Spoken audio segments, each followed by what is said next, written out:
for the children at home, this is why you want to Google things before you name things. I'm just saying, simple Google search. It's not that hard. You've got the internet in your pocket, right? Right. Like, at least it's not like, oh, in every other part of the world, that means something awful. I can't hear you. I'll be back. Hold on. I'm getting more water. Okay. I'm coming back. Yay. I'm almost back. I'm getting more water, Matt. Matt. I had to get more water. What makes an ad memorable? What makes an ad effective? Does anyone other than Erik and Matt care? Answers to these questions and everything their wives never wanted to know about advertising await you in this episode of Erik and Matt Like Ads.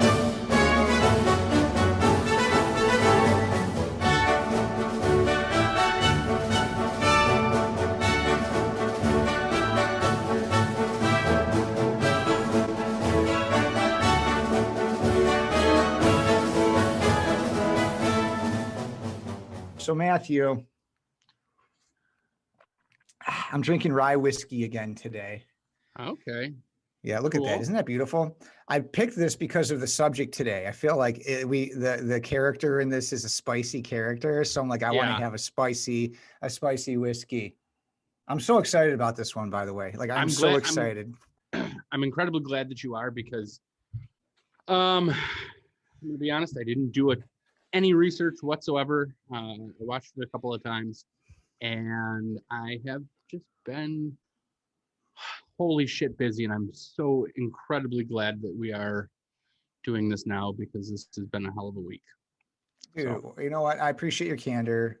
All is forgiven. You know, I love you. I wasn't seeking forgiveness.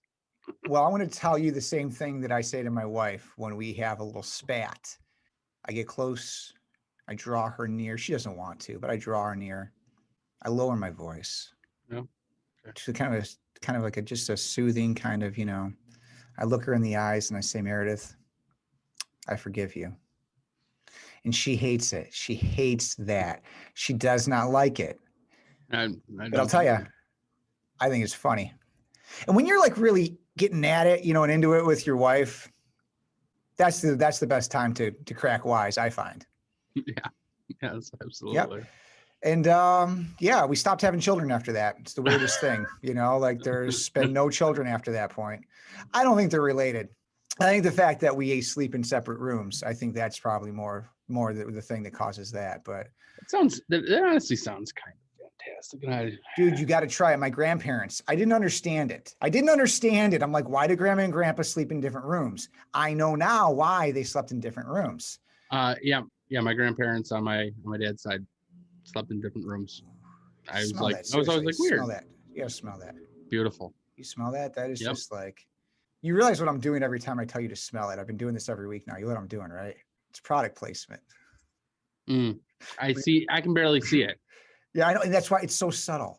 I know. It's so subtle. Smell this. No, Smell this. Ooh, I don't know why. Why do I want to have like a case of White Claw right now? White Claw. Smell it. What's it smell like? It smells like aluminum. I've been endorsed on the side. Are you gonna have like logos down like the side of like your sleeves soon? You're gonna like a tattoo. You're gonna have a White Claw tattoo on your neck. Yep. It's gonna be awesome. Yeah. It's gonna be awesome.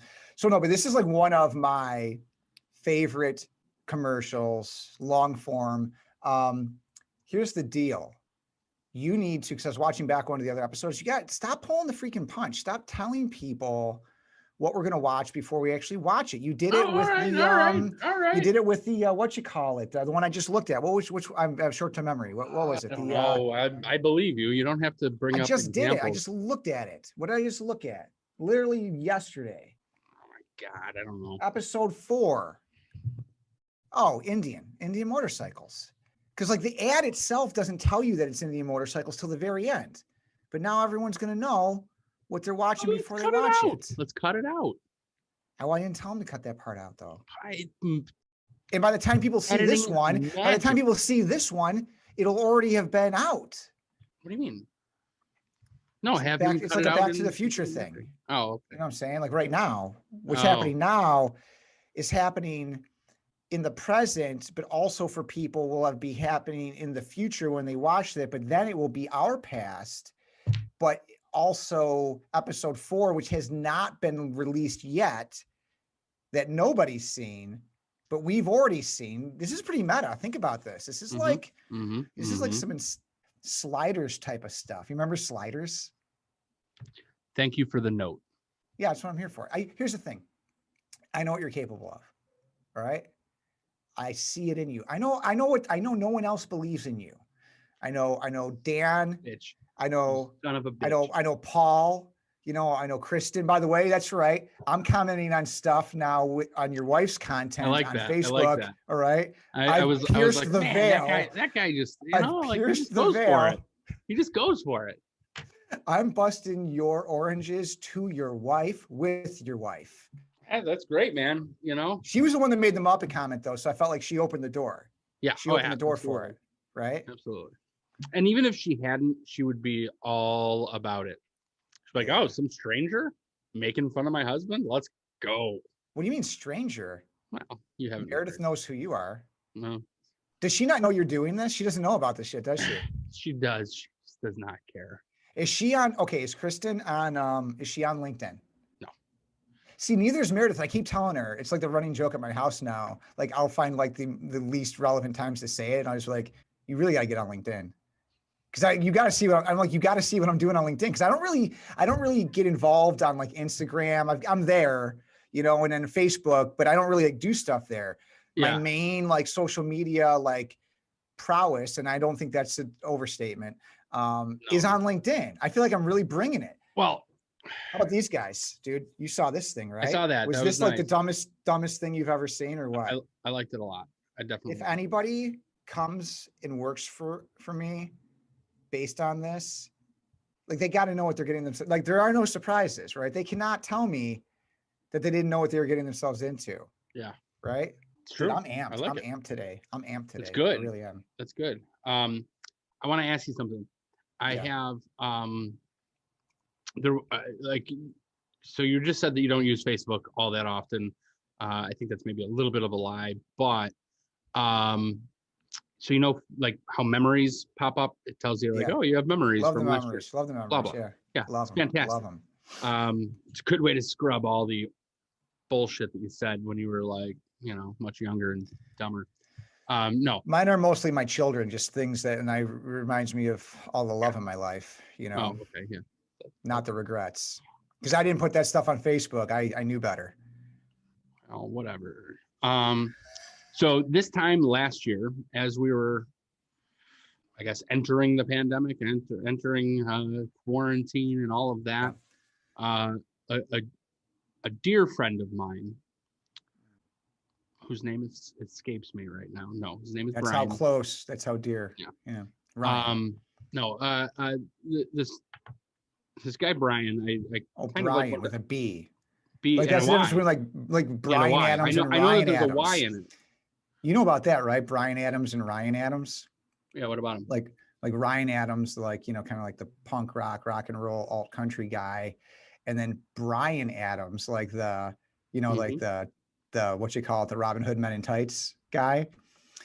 So like at a Ryan Adams concert, I guess the story goes, like someone confused him for Brian Adams or was making a joke and asked him to play that like Robin Hood Men in Tights Brian Adams song, and I guess like Brian Adams lost his shit or something. I don't know. Which I guess the guy's got a little bit of a temper, from what I understand. You know, he used to be married to Mandy Moore. Guess it didn't work out. You know who she's married to now? Jesus Christ, dude! The dude from Dawes. Do you like Dawes? The band Dawes? Dude, can I finish what I was saying? I figured we'd get back to it. You're steamrolling me here, man. You're like just. That's because, you know why? Because I'm drinking rye whiskey and you're drinking a White Claw, dude. This isn't my fault. No, I'm comfortable with myself to drink something that is both alcoholic and refreshing. That's why I have a glass of water. Okay, I really want to know about your friend Brian. So my friend Brian, he is kind of he's a comedian, and And I think he is one of the funniest people on earth. I hope at some point he blows up, so I can borrow some money from him. And But not pay him back. and not pay him back, because comedians, all that money. So he posted something that he had made, a commercial that he had made last year, and I want to show it to you. I would ask you if you thought that it was going to be too. So he swears in it. He says some neat stuff. He swears and says some neat stuff. Got it. Okay. I was going to ask your permission, but you are like the asshole in the group, so you're gonna be good with it either way. Wait, is that a? I'm not sure. Oh yeah. Are you doing it? I mean, are you showing it? All around the world, people are waking up to a new morning, to a new realization, from Istanbul to Indiana, about what's really important, about coming together. People are realizing that we must make the ultimate sacrifice. We must be ready to die for the economy. For if you did not die for the economy, did you ever really live at all? So pull up your bootstraps, pussy. Pack up that briefcase and head down to the dildo factory. This economy ain't gonna fix itself. It needs your blood to regenerate. The economy feasts on our blood, and it needs yours next. So get your affairs in order. It's time to die for the economy.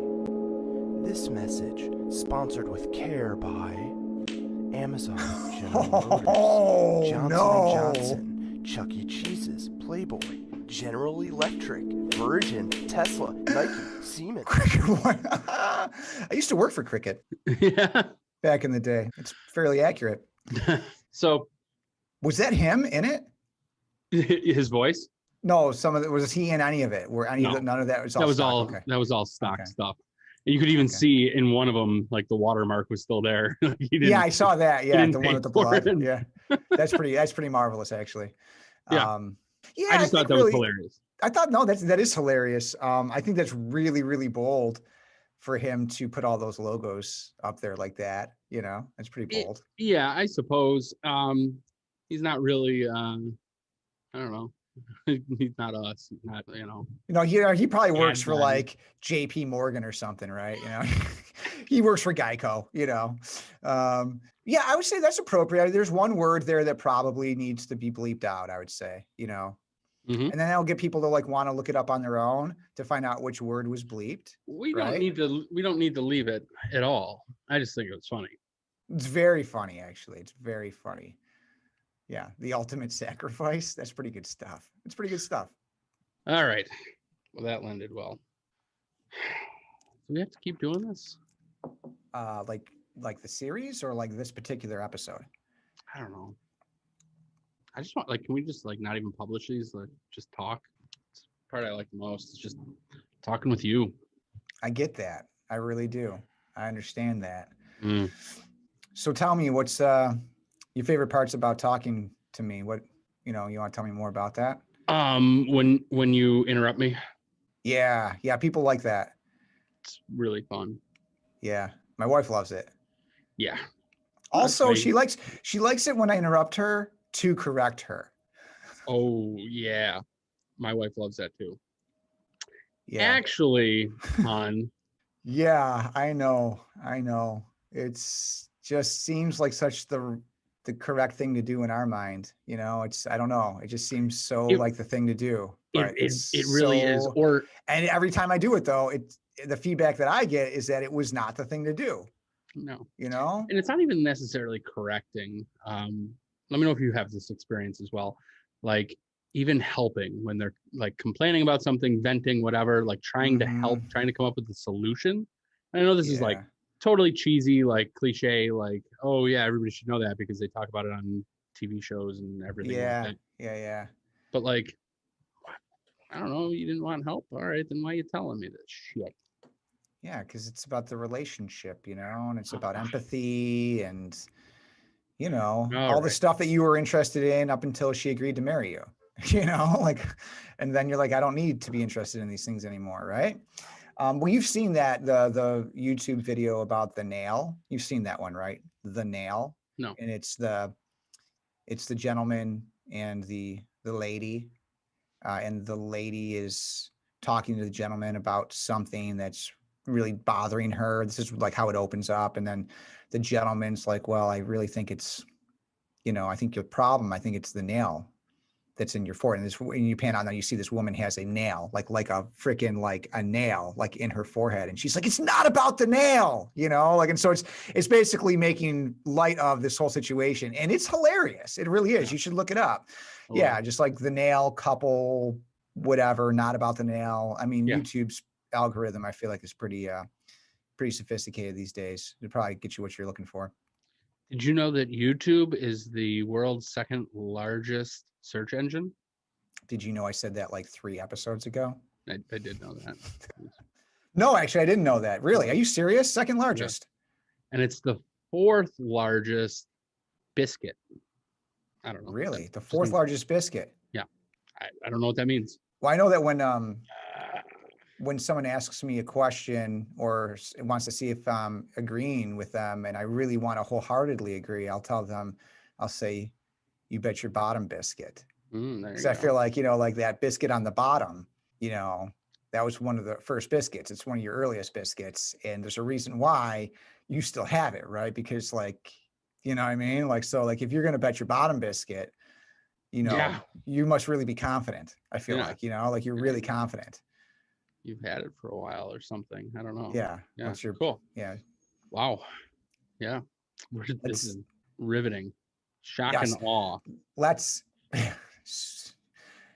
Why don't we go to the board? Why don't we watch an ad? Why don't we? Yeah. Let's check in and see how our dear friend Coleman F. Sweeney is doing. Let's do that. This is a story about Coleman Sweeney. Coleman, in short, was an asshole. Everyone in his small town knew it. It wasn't that he tried particularly hard to be unpleasant. It just seemed to come naturally to him. Coleman felt like the whole world owed him something, which caused him to regularly ignore the rules of a decent, acceptable society. Wow. And he hated anything that got in his way. Go, you got it! You got it, go! Go, you can do it! And small animals. Even to children, he was an asshole. He was, as they say, born to it. But then, the strangest thing happened. $3. Something entirely unexpected. Coleman Sweeney died. A brain aneurysm. Well, subarachnoid hemorrhage to be more specific. And it came as he argued over whether extra fries should be included in a $1.99 early bird breakfast, which was a typical Coleman Sweeney play. It was then that Sarah found something completely unexpected. Coleman Sweeney had registered to be an organ donor. Nobody knew what caused Coleman to do it, but there it was, generous and majestic. And that was the day that Coleman went from asshole to hero. You see, his liver went to Stan, a father of 2. His heart went to Miranda Morgan, Here has been to this. who went on to teach for 25 more years. And his tendons went to Staff Sergeant Donahue, who was able to walk again and would never need to be pushed across the street by his physical therapist. And in a moment of small world irony, his corneas went to his 82-year-old next-door neighbor so that she could finally see the crap that her dog made in the side yard and pick it up. Yes, in life, Coleman was a bona fide asshole. 365 days a year, 24/7. Hey, baby! But in death, well, let's just raise our middle fingers and shout, "Up yours, Coleman Sweeney. You're not an asshole anymore." Fix you.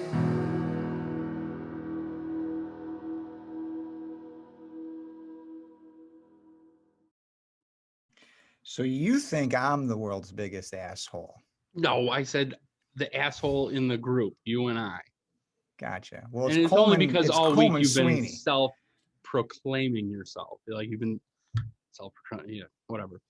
Well, you know thyself, right? Yeah. Know thyself. It's the first step. So how marvelous is that? I mean, right? It's wonderful. It's generous and majestic, if you ask me.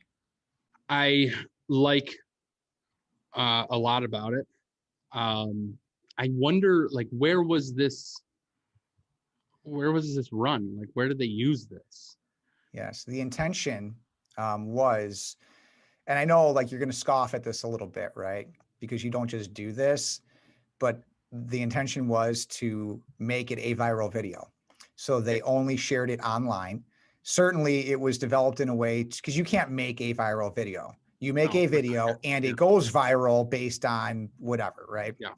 But you can certainly curate it in a way, which they did, you know, to make it go viral. And I think the one we were looking at had like what, a few 100,000 views on it, but there's other versions of this. So I would say I didn't like, pull my, my Texas Instruments, graphing calculator out.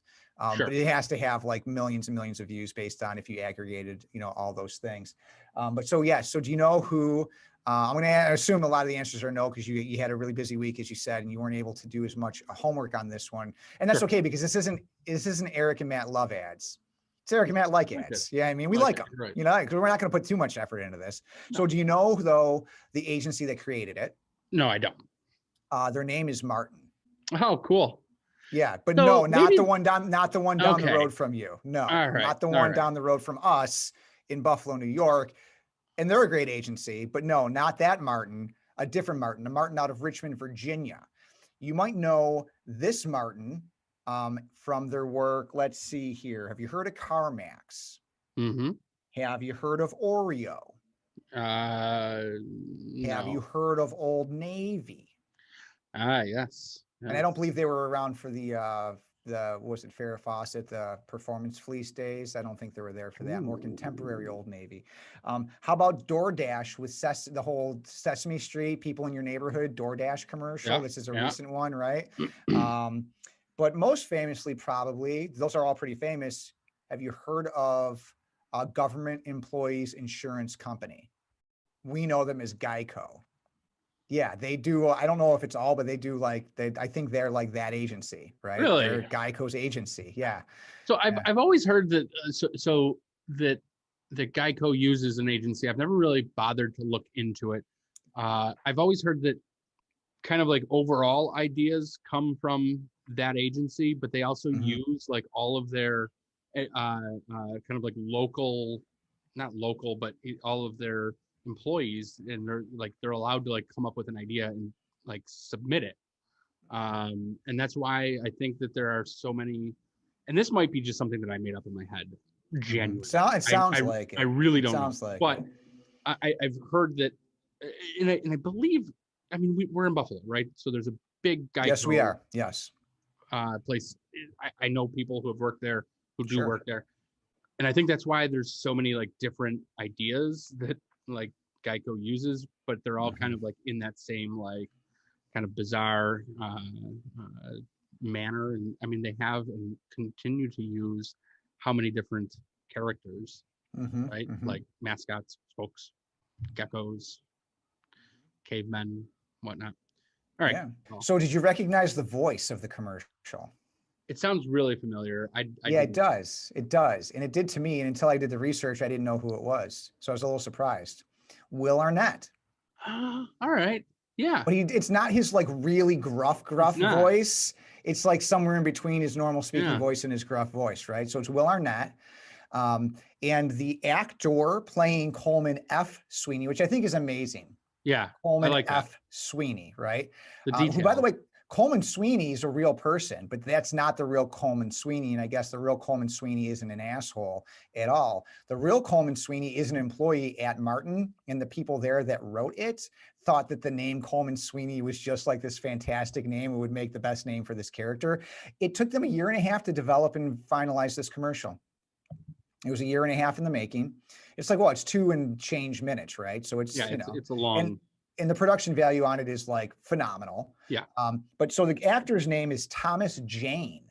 And I guess like he's like in the Thin Red Line. He was in a TV show called Hung. He has done some other things that we probably would know. Do you know who Thomas? Of course you don't. Jane. I just like this. Feels like you have like a sense of power over you. By the way, this is all on the internet, so you could have, just so you know. I know. If you see, here's the thing. I don't.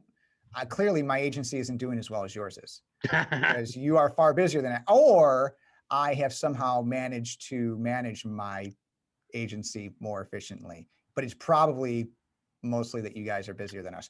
So anyway, Patricia Arquette. He was married to Patricia Arquette for like a long time. Yes. Yeah. That's no, like that actually rings a bell. Like that whole thing rings a bell. And I mean, he definitely looked familiar, but I just sort of chalked it up to, you know, white guy, long blonde hair, like could be just about anybody. So. Yeah. So, and so interestingly enough, when I thought Patricia Arquette, I thought immediately John Larroquette, who has nothing to do with this at all, but is just a funny dude. And I always liked him in Night Court. Which one is that's he? A little bit before your time. He was no, I know Night Court. In fact, he was like a public defender. Night Court, public defender. John Larroquette, the kind of the perv. He was kind of the perv. Yeah, kind of the asshole. Yeah. So I don't know why I like these people, these characters. You know why? Because I can identify. I can identify with them. You know. So anyway, I kind of hit all those points. Man, I'm crushing it. I got all those things. So let's talk about the actual spot, because that's all the background information, right? Like, let's talk about the actual. Is background information the song, or is that? Well, that's not bad. That's part of the spot. But yeah, Right. I mean, why don't we talk about the song? Start with the song. I don't have anything to say about it. I wonder if you had looked up who that's by. Coldplay. I figured it was Coldplay. Yeah. I admittedly loved Coldplay when they first hit it big in like the early 2000s. Parachutes. And since then I sort of just like I don't know, it was like kind of hip to not like Coldplay. And recently I actually said to somebody, I think I'm ready to start admitting that I like Coldplay again. Because you had a crush on Gwyneth Paltrow and then a whole thing went down, and you know, and I don't know anything about that. What's his face? Married her, right? And then they had a kid and they named it like Apple or something like that, right? Yeah, I see. Apple? I see. That's not something that I'm or Pepsi. Which one was it? That's not something that I'm. It's a Seinfeld. Seinfeld. Oh, okay, so let's talk. So that's Coldplay. Great song. And some of the data I found, it said that they wrote the song for it, but I feel like they didn't probably write that song for that ad. But I think it's like a rendition or an arrangement of it, because it doesn't seem to be like that doesn't sound like the radio single to me for that song. But that song, I think the vibe of that song, you know, it's called Fix You, right? And it has this kind of really like existential kind of like almost afterlife spiritual kind of like vibe to it. So I think it was a really good song choice for sure. But like, how about we talk about, so you know my criteria, you know, does it demand attention? I've added a word, by the way, undivided. Oh, does that sound good? Does it demand undivided attention? Does it pleasantly defy expectations? And does it create valuable encounters and conversations, right? Does it get people talking? Does it motivate people? So I would say it definitely demands undivided attention throughout the whole thing. I mean, how about I'm going to disagree with you a little bit. Wow. And only because you said undivided attention. Didn't see this coming. Undivided attention. I don't know if it's undivided. Like, I don't know. I could see a lot of people like, I don't give a shit. Right? Yes. Whatever. You got to be a pretty big asshole not to give a shit about this one. And only you would know, or you should know, is what I should have said. It demands attention. It demands attention.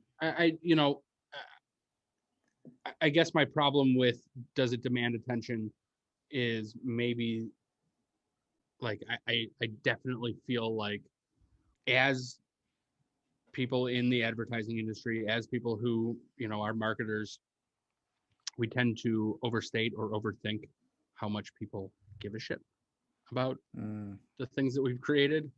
or the things that that we put out there. And I don't know. I think it demands attention. I just don't know that, like, I don't know, undivided. I think you need to believe in yourself more. I think you're selling yourself No, short. I think no, you need to it's believe not- in it's not yourself that. and your It's- work it's- more.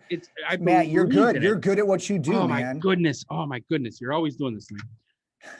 It's not that I do it don't to believe in yourself. it. It's just that I have, I'm gonna like, love you until you love yourself, I man. have this healthy realization that brands and all of that, you know, like all this heady stuff that we create in our heads, Yeah. like, you know, like, oh, what's the voice and what's the, you know, this and that and the other. The consumer doesn't really give a shit, right? Like, you know, purpose, nah, I don't care, you know. Oh, dude, you live in a dark No, world. it's just realistic. It's being And that's what realistic, everyone who right? lives in that dark world says. They always say that. They say, I'm a realist, you know? And I say, Pushes me to make better things because I know that the cards are stacked, or the deck is stacked against and me. I clearly must be complacent and Just content terrible, and content with, you know, average bullshit. greatness. So listen, though, seriously, come on. The Okay, opening sorry, scene keep is going. the opening scene is truck nuts. You're I telling know, me it's true. that You're with right. truck You're nuts right. and You're Drum is like, absolutely oh, right. okay, you know what? I'm gonna go see what's happening on LinkedIn now, right? I'm gonna turn away and not watch this thing. I am sorry. I don't think it's happening because which, by the way, I'm excited about because I'm pretty sure this will be the first time that truck nuts make an appearance on LinkedIn. I am super stoked about this. I really am. And it is you that has brought. And they could have truck nut. gone with any, I mean, there's a variety of truck nuts. They went with the flesh colored. I mean, they did, right? And I know that's maybe an uncomfortable thing to say, but, you know, like, I'm a realist. All right. Let's, you know, I'm a realist here, you know, let's think pragmatically here. So, yeah, so I think that, but throughout, I mean, they do these things that are challenging and that are also very funny and unpredictable, even though, you know, okay, this guy's the world's biggest asshole and he's going to do asshole things throughout the whole thing. All right. Yet you are entertained every single time he does it. So, like, what, you got truck nuts to peeing in a bottle that he throws out the window, which is perfect, right? And so, by the way, they're using like reverse empathy techniques. Do you know about empathy techniques? So yeah, so maybe our audience doesn't, right? So empathy techniques are what you use when you're trying to get an audience to like a character. Okay, there's different versions. So like undeserved misfortune, for example, is one. Disney uses this one all the time. They take a little girl, they take a little boy, and in first 5 minutes, they whack the parents, right? Boom. Every fucking time. Exactly. You know, I mean, if you haven't seen Kurt Vonnegut talk about the story arc, it's a really old video that was obviously on VHS that they converted to digital, and it's like about a minute or 2 minutes, and it's brilliant. And he talks about the different story arcs, and he talks about this one and says, you know, this one very. Everything was beautiful and nothing hurt. It's a print. Yeah, that's Kurt is that from Slaughterhouse? Yeah. I applaud you. He's amazing. Sorry, have you read his quasi memoir, Man with No Country? Yes. I believe I did not finish it. I'm with kind of self-diagnosed ADHD. I tend to start books and don't finish them. But I'm like always really excited to share like the little bits that I really like got something out of, and I'm like willing to just give the book away. I believe that's one of the ones that happened to. So Meredith's Aunt Lisa got it for me for my 40th birthday. And because she gets me, and I thought it was brilliant. You should finish it. And my daughter, for my 40th birthday, she made me a bookmark to go into that book. And did we talk about this? That my daughter affectionately calls me Lady Shoulders.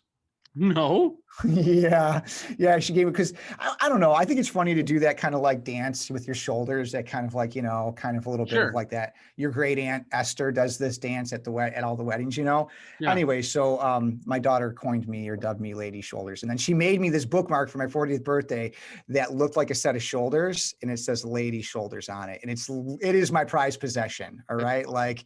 if you want to crush my soul and spirit, take that and destroy it. That would get it done. Like, this is such a valuable artifact to me. So anybody who's been watching and wants to become Erik's arch nemesis, you know where to start. So let's get back to that, right? So empathy techniques get you to feel for someone, connect with someone, it makes them likable. You can do the reverse of them to create a villain. Okay, Yeah. so you just find all the things and you do the opposite. So they're doing all these things, right? So like giving candy to children would be, be showing kindness to a dog, right? These would be empathy techniques that would make you like someone. You want to create a villain, you have him shoot paintballs at a dog. You have him take candy from children. You have him hand a lit cigarette to children. Which that one I actually think is freaking hilarious. Oh my gosh, it's so good. Like taking candy from a baby, like that, okay, that's pretty obvious. Yes. The paintball, like, okay, I wasn't expecting a paintball gun, shot at a dog today, but all right, I can see it. And then just walking up to the kid and handing him a cigarette. Right. I'm just like, oh my God, you're an asshole. Well, yeah, no, absolutely. I mean, obviously that's the whole point of it. The throwing at the end, the change at the stripper, and so, but I think it's also, I want to point out that, so he's going to be doing all these things, but it moves so quickly, right? From scene to scene, that you don't have a time to predict them. And it really that's why I think it really is undivided attention. I really do think it really keeps you going along the whole way. And it's pleasantly defying your expectations at the same time. And I think there's some technique stuff before we get on to the punchline of the spot, because I think it's a really powerful spot, and it's not just hilarious, it's actually quite moving. And I found myself getting emotional and getting choked up. I mean, I've seen this thing 100 times. I've had the good fortune of teaching some storytelling and copywriting kind of seminars, and I show this one as an example. So I've seen this a ton. Why are my eyes getting a little watery as I'm watching it in preparation for this? It's that powerful. But I think there's some technique stuff, like the when he takes the candy from the kids and he's closing the door and the mom's running up to to the door, right? When he throws the change at the dancer and she stops dancing. It's a little kind of cool, cinematography, things like that, Yeah. He's leaving the ladies' room and he wafts, and then you're expecting to hear from the girl, and you don't. I think that's a good one. That one caught me, because I was expecting something and it didn't happen, and I was whoa, didn't happen. It caught my attention. Yes, I mean, so it's from a technical standpoint, I think it's really very it's really well done. And then of course, it takes the turn, with him getting the aneurysm, which you're not expecting. And then all of a sudden, the most unpredictable thing happens. The dude, for some reason, is an organ donor, you know? And obviously we know what happens from there. And I think it's just absolutely brilliant that they've taken, you have to be such a gigantic asshole to not be an organ donor. Even this guy is an organ donor. I mean, come on, right? Organ donor. And that's really where, for me, so my triangle, right? Motivating, right? That's motivating. Because I think most people would go, I don't know.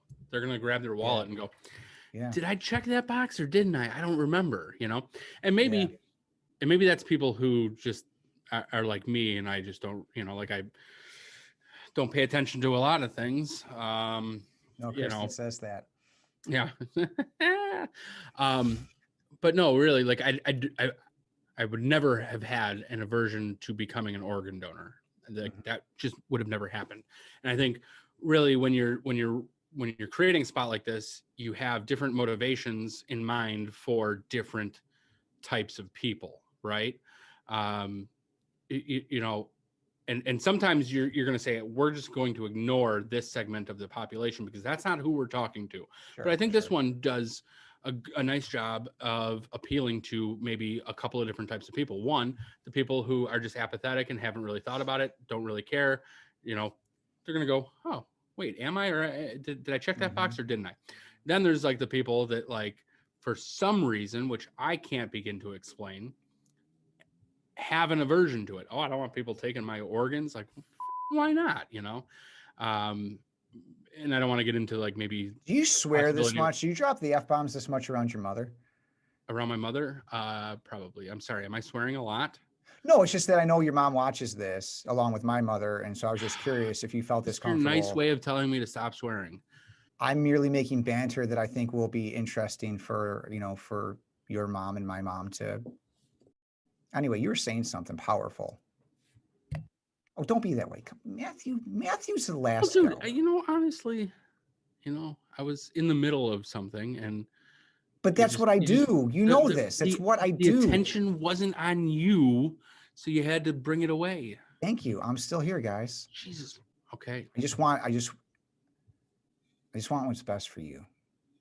Now both of our moms are trying to figure out, is this like part of the shtick? Is this like for real? Like, are they actually like, you know, it's weird. It's getting weird. Yes, it is real.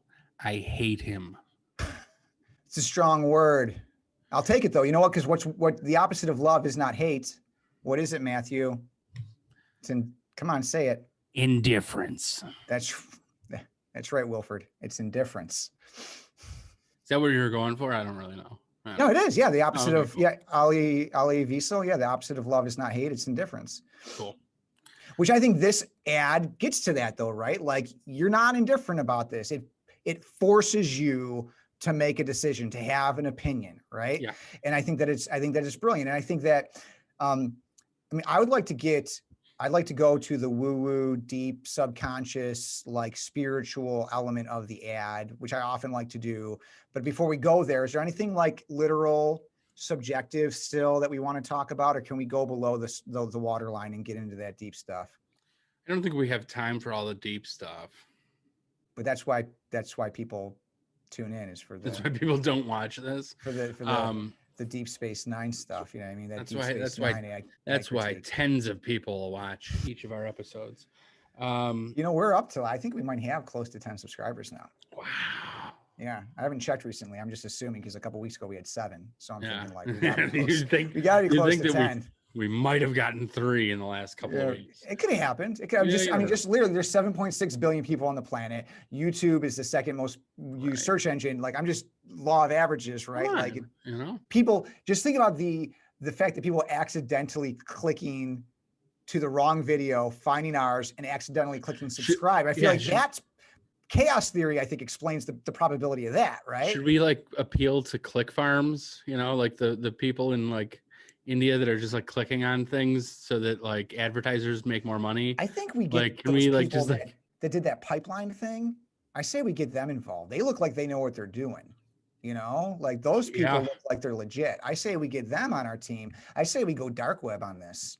Okay. I don't even know fully what that means, but I've heard people use that term and it sounds badass. I know, dark web. I picture like black screen, like kind of like the old school green font. Low lights. Yeah, you know, like the green font going all over the place. It's all like Red Bull or like Rockstar probably is more kind of the brand for that, you know, energy drinks and stuff, pounding them. Yeah. Cool. So let's go, because I know you want to dig deep down into the psyche. Let's talk about this. Let's talk about the hero's journey, right? Let's talk about archetypes. Let's talk about the archetypal story that seems to tie together all of humanity, the hero's journey. I think we've mentioned it before. You know, you've got a person, an ordinary person in their ordinary life doing their thing. There's some inciting incident. There's some crisis, something that makes them question either some external force that, you know, or philosophical universal force that makes them challenge internally what's going on. So there's all this conflict happening in all these levels, and they don't know what to do. And they encounter a guide, and that guide, you know, connects with them, you know, empathizes with them. I know what it's like to be you, and then kind of helps them to create a plan of action and kicks them in the pants to kind of go out and do that. You know, that's the rest of the story. And they have challenges, obstacles, ups and downs, but eventually they, you know, avoid failure. They achieve success. You know, they like, pew, pew, woo, you know, and they like blow up the Death Star and stuff, you know, and then, hey, you know, and then they return home, right? And that's the whole idea is like hero's journey is like you leave home to again return home, but you're not the same person. You're actualized, you're evolved, all that sort of stuff. Every story, like this is how it works. All the popular movies, right? They're all, and a lot of great commercials and brands are this and leverage this, and it's happening here, but they're doing it in what's so sophisticated, I think, and interesting, again, expectation defying about it is they're doing it with an asshole this time. They're doing it with a villain, you know, the anti-hero kind of thing. And even that person can transform. And literally they say it, right? They literally say that he goes from asshole to hero. I mean, they literally say it in the copy, which the copy, by the way, is really well done. It's not fancy, it's not sophisticated, but it's really well done. It is, right? It is. And then this really transformation takes place. I really, and it's a very small detail, but I really like adding details to copy that like sort of make it more interesting. I think I've talked about it a lot. It's candy. When it says died of an aneurysm, and then they like actually, well, technically it was yes, I can't even think of what it was, and I was like, yes. That's beautiful. That's beautiful. I love that. Yeah, the way they characterize the $1.99 early bird breakfast special, you know, the fact that they say the finally see the dog's crap. I think just the fact that they use the word crap. I mean, they're using stronger language throughout this thing, right? And then they use the word crap there. I think is very interesting. It's all, there's a lot of that. The generous and majestic phrase, which I, you know, kind of picked out earlier, I think is also a great example of that. But so I don't know. I think that the whole hero's journey is there, the transformation, they're dealing with the kind of deep existential issues, and it becomes spiritual, right? Because you want your life to matter. We all want our life to matter, whether it does or not. And that's the question, right? And that's the big question that we all struggle with, right? You know, what is this that we're a part of? Why is it this way? You know, what happens, you know, but the point is ultimately, does it matter? Do I matter? And they're saying you can even be like a raging asshole, like this guy, and you can still matter and still have a lasting, enduring, positive impact in the world, you know, and I think it's brilliant. And I don't think it's an accident. I think the people that put this together at Martin knew what they were doing, not just because they've created all this other stuff. This shows their chops, I think. And I don't know what team worked on it necessarily compared to some of the other stuff that we've seen, but yeah, it's really deep and brilliant. I often, at least somewhat disagree with you on things like this. And I think it was absolutely 100%. All of that was intentional, right? Like, I think you're absolutely right. I think it was really well thought out and beautifully planned and beautifully executed. It's really nice to see things like this like get executed well. I think we have kind of a problem in our industry where, and of course, like you said, they were going for viral, so they wanted to make it like really good, but like often it's like kind of shallow when like people try to create for viral. Like they're like, oh, let's hit the guy in the nuts and everyone will laugh, you know, like you know, and often like just digital advertising in general, like people focus so much on like the targeting and all of like the, you know, like the marketing tech portion of it. They like forget that like what really resonates with people is the story, you know, like the message, like the connection, right? That's what actually matters. Yeah. And I think this is a really great example of it. And I was honestly, when I asked you like what was this used for, where was this used, I was delighted when you said that it was made. And I think you were worried that I was gonna be like, well, you can't make a viral video. Yeah, it's just you go viral, you know. But ultimately, like I have no problem with somebody trying to go viral. It's or at least a brand trying to go viral. Like that's fine. Just think about it, right? Like make it good. And I think they absolutely did that here. Yeah. I don't know really much more to say about the ad particularly. I mean, the only thing, other thing, not so much about this ad, it just happens to be true of this ad, but I think that age old, you know, question of How long is too long? How long should an ad be? This one's 2 and change, right? But it doesn't feel like it's 2 and change. It does not. Because just like Schindler's List, right? Maybe, and that's probably like really horrible, not great comparison, but like it's a long movie, right? Or like, yeah, right. Or okay, isn't one of the Matrix movies really long? Lord of the Rings, Hobbit. I don't know. Some of those, honestly, some of the Hobbit movies, they drag a little bit. But the point is, it should be as long as it needs to be to tell the story and to get the point across. And if it is doing the things that we often talk about, your pillars, your triangle, my triangle, then it won't matter how long it is, and people will want to consume it, right? And so. And here's like maybe like a bigger question for you is the length, right? Like you said, the length is kind of irrelevant as long as people are engaged, right? As long as it is good, people will stick with it and it won't feel like it's long. I mean, do we write ads that are 30 seconds long because we're worried that people are going to lose interest, or because that's just how we have to buy the media? Right, because it's 30 seconds. I think for traditional broadcast media, that's why. Right. And that is one thing, I probably, maybe talk ill of like just digital like platforms and just using that a little bit, but I think that's one of the really nice things is that you can kind of make something that is as long or short as you'd like. Mm-hmm. I think that in a way, too many advertisers have taken that for granted though, right? Like just not really thought about like, hey, what's something great that we can put out digitally that we wouldn't normally be able to afford in traditional? I don't think, honestly, let's talk about that for a second. I don't think most advertisers are starting with what can we put out that's great? I just don't think that's the question that they're starting the process with. And I think that's part of the problem. It's that we're not asking what can we put out that's great.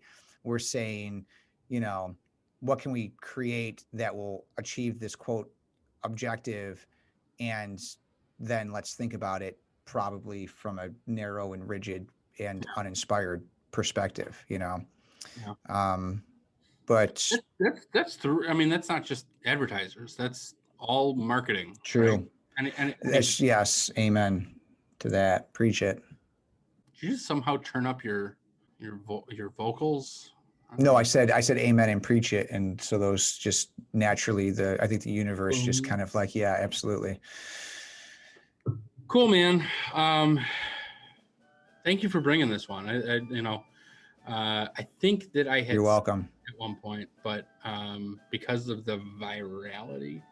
The virality. Oh, one last thing. Yeah. Kudos to who is it? It's Choose Life. Who was the nonprofit? Donate Life. It was Units. It was Units originally, which, by the way, that occurred to me.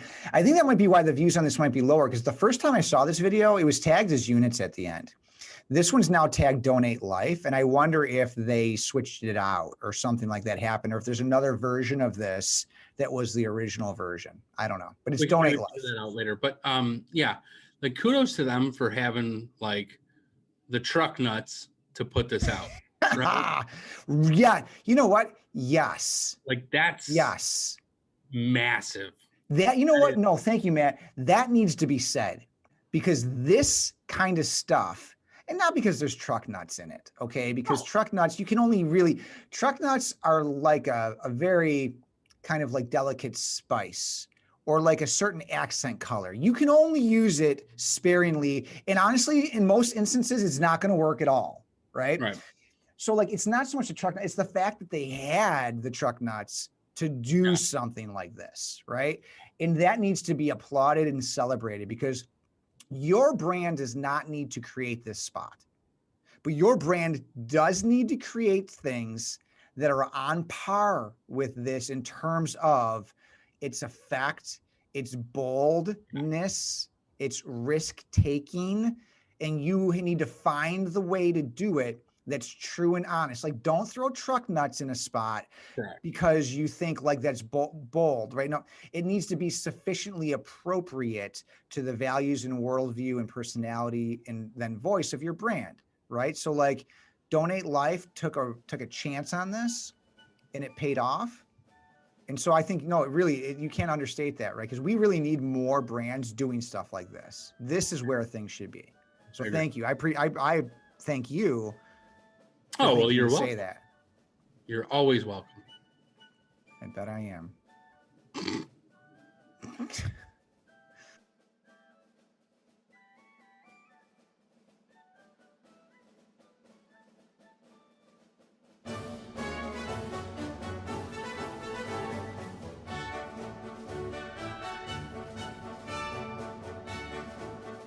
Hey, good job.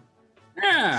Seriously, I feel like, based on your preamble earlier, I thought, man, he's really going to expect me to carry this thing, but you brought it today, man. You brought it. Hell yeah. Why is it that your complexion, your skin color looks so good? Is it the camera, or am I just like a pale, I also got some sun in the last couple of weekends. So okay, that could be it. Yeah, I'm generally just sickly looking and emaciated, anemic. You look fantastic. I just feel like your complexion's so much nicer than mine. And I've got natural light too, Might be my lighting? I don't know. I have natural light though. Wouldn't you think the natural light? Got the You big got that, soft so- box you got that, going. you got that soft box, but you're a soft boxer. When Kristen and your clients and I get together, these are the things that come up. Or most advertisers, most people in our industry can use empathy to try to appeal. Mm-hmm. And that it's equally powerful to use the reverse. And I think that hating a character is just as powerful as loving a character, right? Like think about like the characters that have made the deepest impact on you when you're watching Game of Thrones. Golden Girls. Right, the Golden Girls. Yeah. Night Court. Night Court. T.J. Hooker. That was the William Shatner in the 80s. I didn't watch. I've never seen that one. Never watched it. Rockford Files. Baywatch. The child king from Game of Thrones. I never watched the Game of Thrones. I mean, when a villain is so good, like so bad, that they're good. Mm-hmm. I think that's like incredibly powerful, and I often like Mumra. I'm like, I'm gonna find one of these. He's gonna lose it. I know one of these is gonna. It took me like 6 tries. Gotcha. Yep. Mumra. Oh my god, because that's just such a. You like opened your Mary Poppins bag. Yeah. Went through to like another dimension. Hold on, I'll be right back. I know I got it down here somewhere. I know he's here somewhere. Oh, there he is, Mumra. Boom. Mumra. Oh man.